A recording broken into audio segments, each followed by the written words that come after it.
Une aventure humaine et sportive hors du commun pour 14 concurrents qui acceptent, en octobre 1990, de se lancer dans un premier raid marocain. Un périple peu ordinaire qui les mènera de Tanger à Agadir, un pari jugé complètement fou pour certains. Pourtant, avec l'aide de leur équipe d'assistance, les 6 athlètes parviendront à boucler les 1700 km.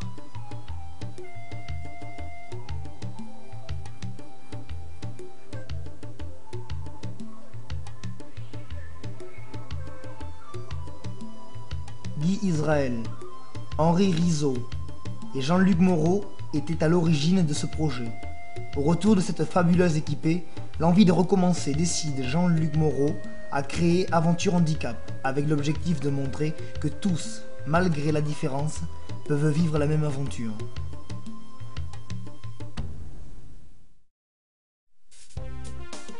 En septembre 91, nouveau défi sportif. Cette fois, le second raid Aventure Handicap a pour cadre le sud de la France. 30 athlètes sur 1800 km entre Savoie et Limousin traversent 12 départements.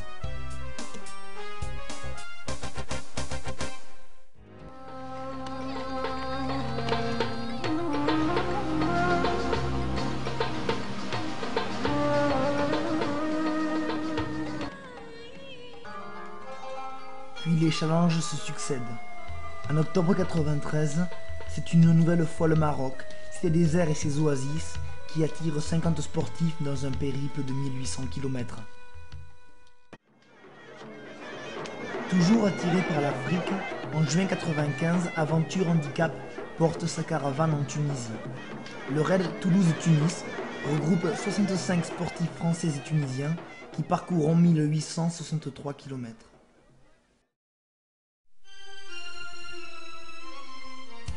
En 96, retour en Europe.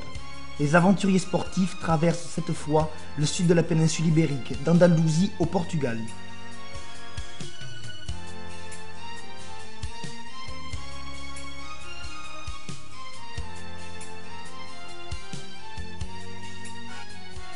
Juillet 98, cap sur la Corse, le joyau de la Méditerranée. Les sportifs arpentent l'île de Beauté du nord au sud, des bords de côte aux massifs montagneux.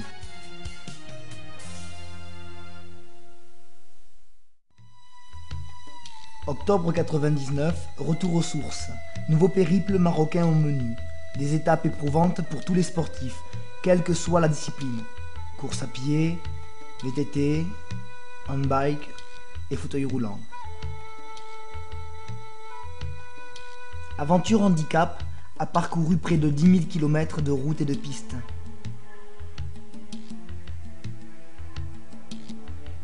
Dans le brouillard parfois, sous des soleils de plomb, ou dans les vents de sable.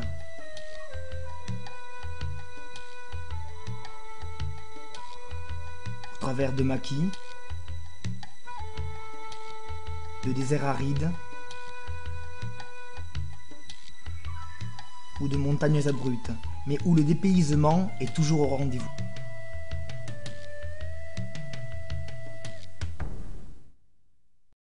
Cette raid jalonne maintenant les 10 ans d'existence de l'association.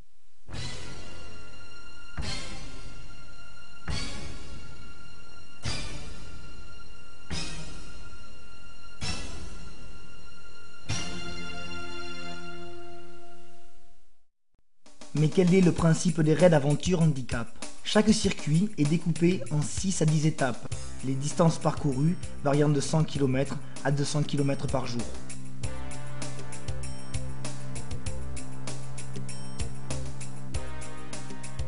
Les étapes sont effectuées en relais sportif. Les fauteuils roulants d'athlétisme effectuent leurs 20 à 30 km journaliers. Pas de classement à l'arrivée, mais le challenge consiste à couvrir son relais dans les meilleurs délais.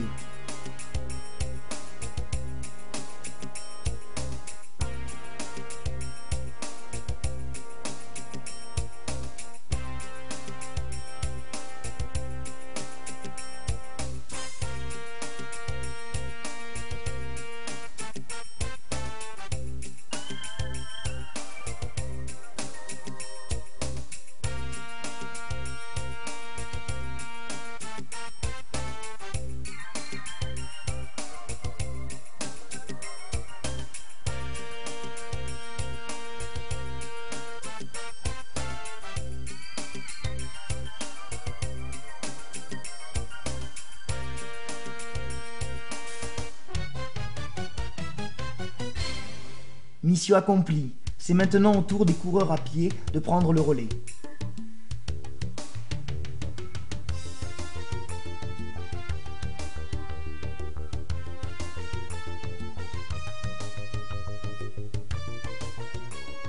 Les coureurs partent pour une quinzaine de kilomètres. Chacun a à cœur de ne pas retarder la caravane et donne le meilleur de lui-même.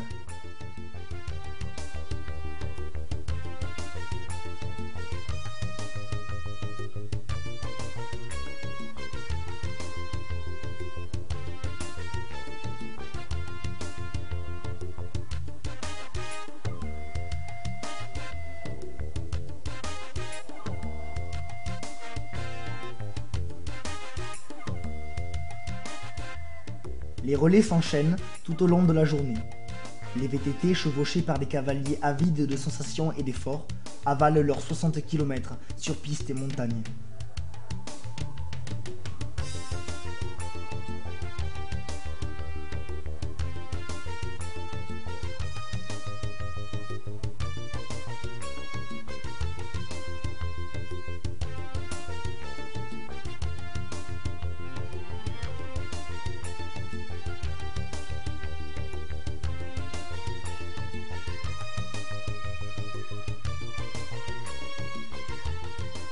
Toujours sur deux roues, ici l'équipier avant prête ses yeux pour mener la machine.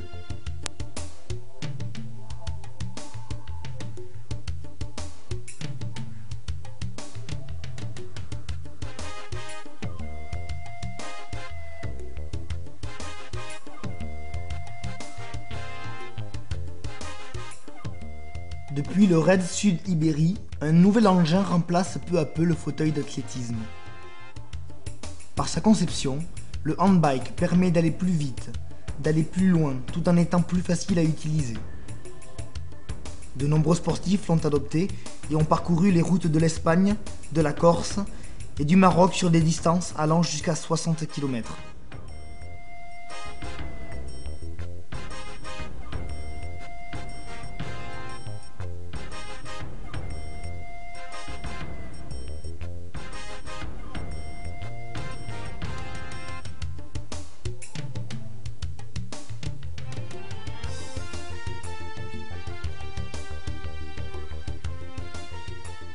D'autres sports ont été expérimentés sur certains raids.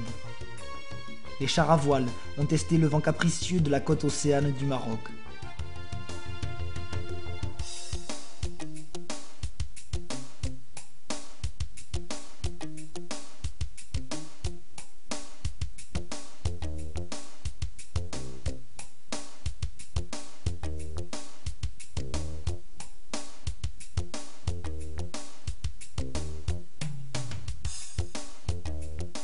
En Tunisie et en Espagne, apparition du Medal Spad, étrange tandem où l'équipier arrière pédale avec les mains.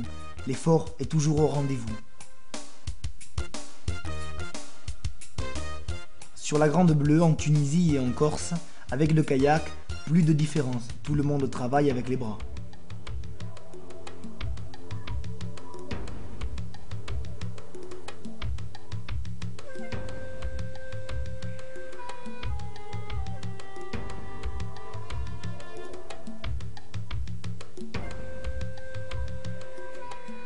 Initialement prévu pour tracter les chars à voile jusqu'aux plages marocaines, le quad a finalement montré ses performances sur les pistes cassantes de l'Anti-Atlas.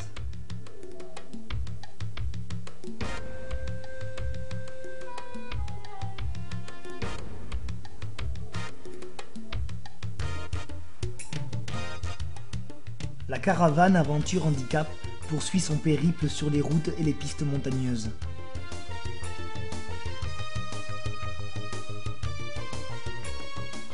Le transport et l'assistance des sportifs sont assurés par des véhicules tout-terrain.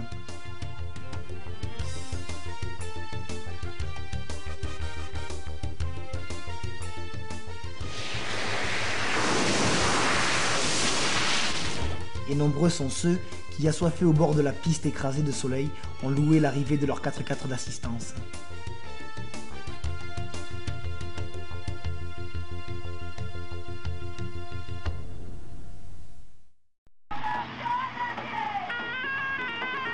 L'arrivée des sportifs attire une foule étonnée et chaleureuse. Grands et petits manifestent leur intérêt pour cette drôle de machine.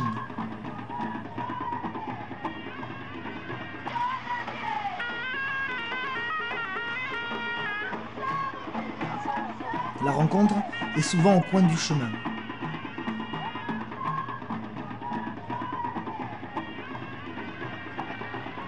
L'échange avec l'autre est toujours riche et fructueux.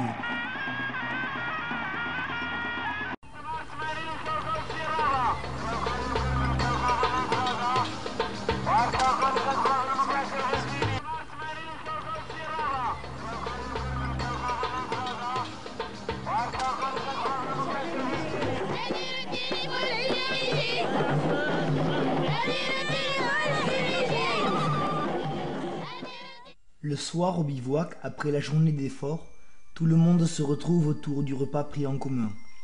Et les plus grands moments des raids sont peut-être là. Chacun, ivre de fatigue, heureux d'avoir apporté sa pierre à l'aventure, raconte sa journée ou commente l'anecdote du jour.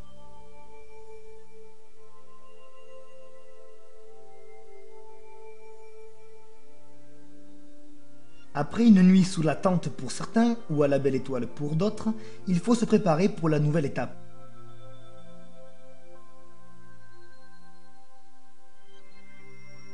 On affûte le matériel, on répare la casse, on révise le chargement, on procède au dernier réglage avant le briefing du jour.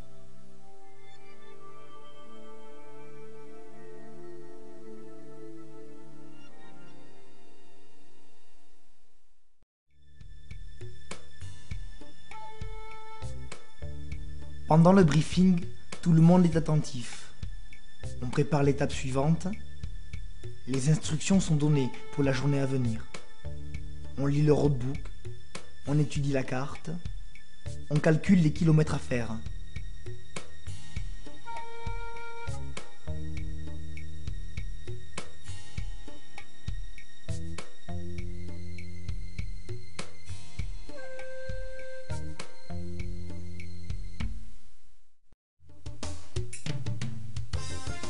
C'est parti pour une nouvelle étape.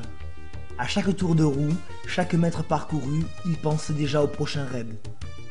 Cela ne fait aucun doute. Les sportifs participeront nombreux aux prochaines aventures, car la machine est en marche. Ensemble dans la différence, des hommes et des femmes témoignent de leur volonté d'action au travers de l'aventure humaine et sportive. Chacun joue un rôle dans la concrétisation du projet, en apportant ses connaissances et sa spécificité sur le plan technique et sportif. En témoignant de l'intégration pleinement vécue par les acteurs du raid, Aventure Handicap souhaite favoriser l'insertion sociale et professionnelle en milieu ordinaire. L'expérience de ces acteurs contribue à dynamiser et à donner un nouvel élan à ceux pour qui le défi semble inaccessible.